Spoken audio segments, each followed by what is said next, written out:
Well, it is hard to believe that we have come to the end of a season. It seems like only about 3 or 4 weeks ago we were talking about kicking off the year, but now it's time to talk about a wrap up of the 2023 year with head coach Rob Manchester of Georgia Military. Coach, how are you? We're doing great, doing wonderful. Assess the season. If you went into the year, I'm assuming as a coach, you have got expectations from a win loss perspective. So, did you meet those, exceed those, or fall a little short? I think maybe fell a little short in the sense that now it seems like everybody's 30 some odd 40 teams are trying to play for the top four spots, and we didn't quite get there. I think I'd put together a schedule that if we could have maybe handled our business, maybe at least three more games, even a one loss, maybe we could have gotten into the top four. But we're close. I like where we're at. Extremely excited about our offensive coordinator, Coach Reddy, and Coach Ramsey on defense, and had a great staff. We're going to lose a lot of people, but that's the nature of junior college. We'll have to reload, but we got some good core nucleus guys coming back. We're close. We're not quite there, but when you start looking at your losses, we had the number two and the number five current teams. We had a chance against them. Certainly had a chance against Snow. Just got done looking at that game again, and we had all kinds of opportunities to maybe get a win versus that one. So we're close. We're right there. We just got to go out and we got to recruit and get ready for the off season. Have a good spring, and it all starts again all too soon.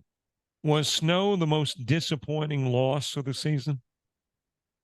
Um, I guess they were all disappointing, but probably so, because I think when you look back at it, I think we were fortunate enough to be 7-4. I think we had some good signature wins.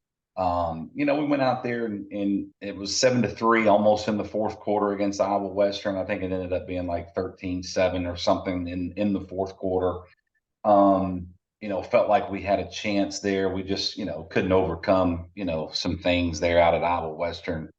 But yeah, you're right there against Snow, the number five team in the country, and we score I think with about 4 minutes left, and we're like, I think we're like four. We've only missed one PAT all year, and that's the one we missed. Now we would have gone up by one, but we still kind of had a chance. We had a couple possessions there, even though they had we missed the PAT.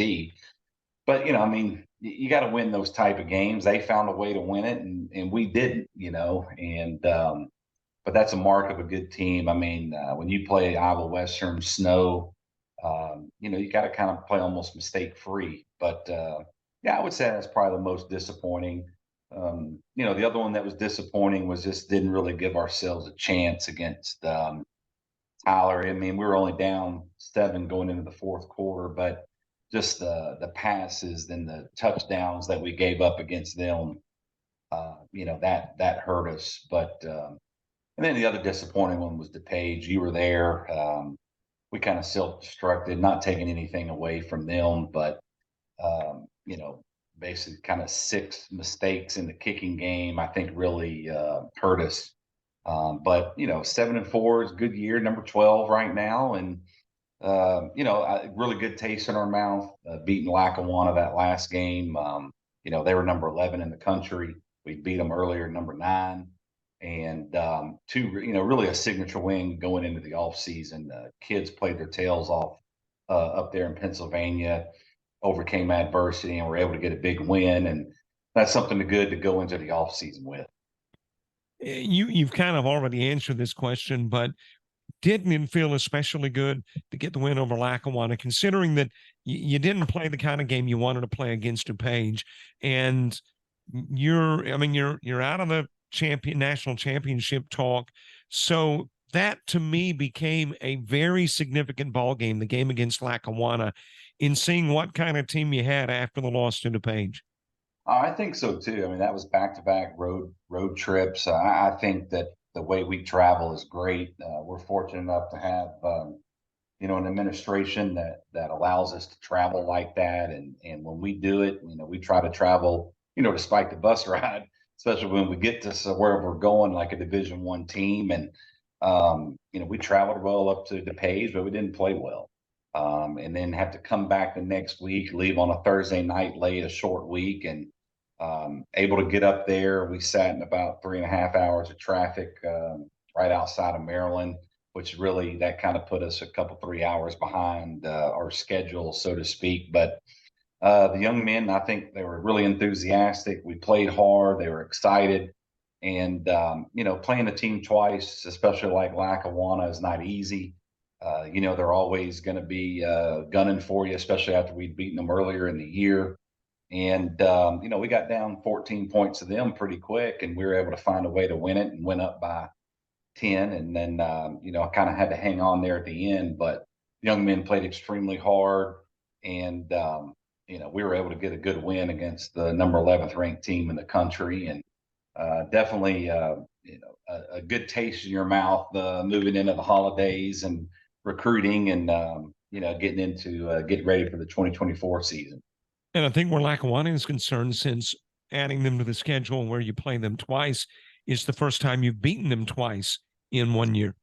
I mean, that's kind of a first time for both of us. Last season and 2022 was the first time we kind of started playing each other twice. And, I think it's a very daunting task when you do schedule them twice, but it's good for both programs. It's great for the players because of the film that they get, and hopefully and helps them with their recruitment. But to be able to, be able to beat them twice and both times when they were ranked, it's not easy. And that was extremely exciting. And hopefully that, leads to better things in the future for us. Looking ahead to next year, is Lackawanna a team you're going to play twice again next year? Yeah, we're definitely going to try to. I'd like to. Actually, with the two new junior colleges here in the state, Andrew College and Central Georgia Technical College, we're going to have two opponents now, and kind of like a little mini conference. So that's going to add a little bit to the schedule that we got to work around. But our goal is to have an all NJCAA schedule, and we're going to try to do that. And we still got some of the normal people on there. Tyler, we got to go to Monroe. We got to go to Tyler. Trying to get Snow and Iowa Western back on board. Lackawanna twice, and I think we're going to still do the Lewisburg over there. Not sure yet about DuPage. We talked about it when we were up there playing each other about maybe trying to get back on the schedule. But with these new two players coming into, fruition here in the state of Georgia, that gives me two more games. I don't necessarily have to try to go find outside people. I think we're going to maybe do something, another home and home with Sussex. They're a Division I opponent as well. They finished up 8-2. We're excited. We'll see what happens with the schedule. Hopefully get that done here sooner rather than later. With NJCAA teams a year from now, does that mean your Georgia community Christian schools won't be on the schedule? Potentially not. Probably not. We'll see. Now, we'll probably still maybe try to play at Gordon State, just because, they are a club, but they're an NJCAA, junior college here in the state, and I think definitely a formidable opponent. That coach over there has done a good job. I know they've talked about going NAIA, going, NJCAA. So I don't know if they really know yet what they're going to do. But it doesn't really help you much playing prep teams, and we're going to try to stay away from those. No disrespect to them. It's just in the eyes of the poll voters, and then it's better to play NJCAA teams. So. Let's talk about some of the players. Let's start with Colin Hogan. Got injured about 3 or 4 games into the year, finished his junior college career technically on injured reserve, I guess. Where does he go from here? Oh, we're going to do everything we can to try to get him into school somewhere and play. I think he can definitely play at the next level, whether that's, NAIA Division III, Division II. Knowing Colin, he's going to be as confident as can be and feel like he can go in and start at Georgia. But that's the type of young man that he is. I can't tell you, how much I think he's meant to the program. Really, not, kind of like Byron Young a little bit, the young man that's really doing well for us now for the LA Rams. Just kind of a storybook type of, story, if you will. Basically coming in here, didn't play at Benedictine, walked on. We told him basically he's not going to play, and he proved us wrong. And essentially started for 2 years, and unfortunately he got hurt, against Monroe, and really didn't come back until the DePage game. And it's just it couldn't really make up for lost time with him being out and kind of being rusty. But he, I think he just exemplifies everything that we try to teach here. I mean, he's a man of character, great young man, and just no quit attitude. And he won a lot of games while he was here and proved everybody wrong. And I think he can definitely play at the next level. What a great young man, great family, and I think he's definitely got some more playing days ahead of him. Let's go to the other side of the football. Travion Barnes, 124 tackles. That's tops in the NJCAA. 40 tackles in the last 2 games of the season. I mean, what a year for Barnes. So he was a sophomore, wraps up his career. Where's he headed next? He's got some options. He's been on an official visit to Georgia Southern. He's supposed to be going to Georgia State. He's got Buffalo, Louisiana Monroe, kind of some Sun Belt schools. I think he's generating some interest. Some from maybe some Power Five schools. We'll see. He's on track to graduate December, but man, he's a great young man. Played his tail off and really didn't, be to his credit. He didn't really play much against Tyler, and who knows what he could have had. But he plays the game. I think if he was 6'2", 6'3", he may have more stuff going on. But man, he's a great kid and played his tail off, especially the last 2 games of the year. Like you said, double-digit tackles. I kind of thought he should have gotten Defensive Player of the Game again. The other young man that got it, he outplayed him as far as stats. But congratulations to the other guy that got it. But he led the nation in tackles. Hopefully, we can get him an All-American status. We're definitely going to nominate him. And leading junior college, there's a lot of great players and tackles. And I think our schedule, he played against really good, formidable, and good opponents. I think he led the country too in solo tackles. So he's got a bright future, and it's going to be fun to see how far he goes. It would take a while if we jumped on every player that donned a Georgia Military College jersey this season. But let's talk about Chip Cooper, who came in when Hogan went down. I actually played some, obviously, before Hogan was injured, but came in from a starting role perspective from that point on and had a great year. Maybe not the flashy passing numbers, but when you add his passing and rushing numbers, a great year. Man, I think he's an electric dynamite player. In kind of in Collins' defense, he's not really the type of quarterback that Coach Brady looks for his offensive system. Collins a little bit more of a drop back guy. And he still did a really good job directing the offense as far as option and stuff like that. But I think Chip was, whereas, looked like he might get sacked. He was just so dangerous with his feet and could make a lot of plays. Hadn't looked at it, but a lot of his rushing yards came probably when he was drop back passing. He's dynamic.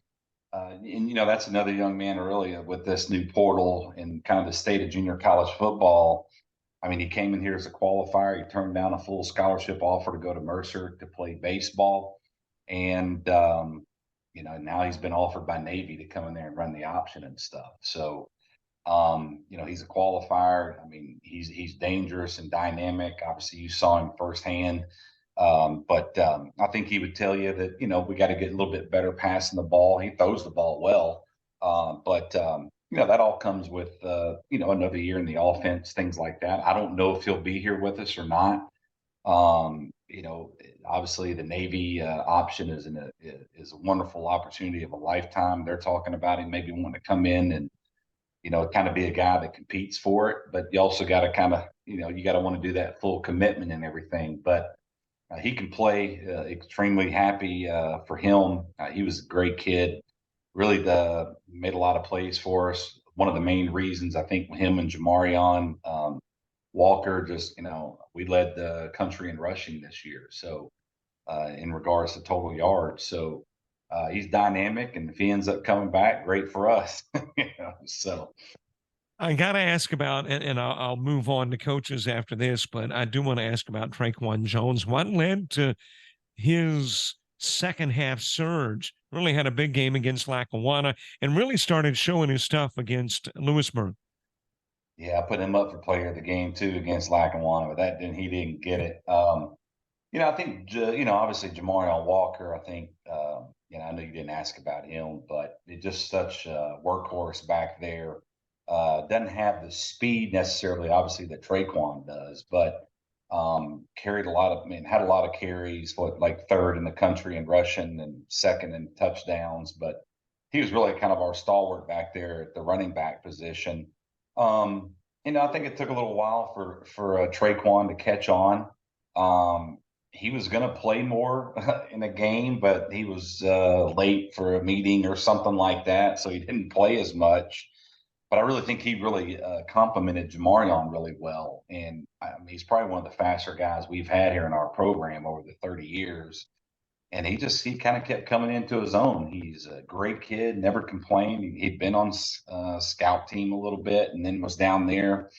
We had a stable of running backs. He just kept, putting himself above everybody else. And then I think with Jamarion too, Jamarion hurt his AC joint in practice that last week, 2 weeks ago.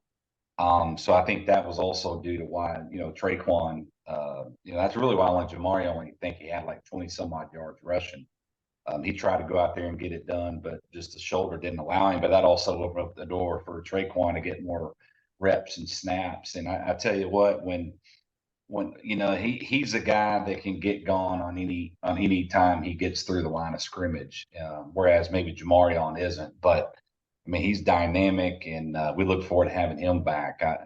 He's hopefully keep getting him bigger, faster, and stronger. But he's dangerous just because of his speed, and we're really looking forward to him getting back.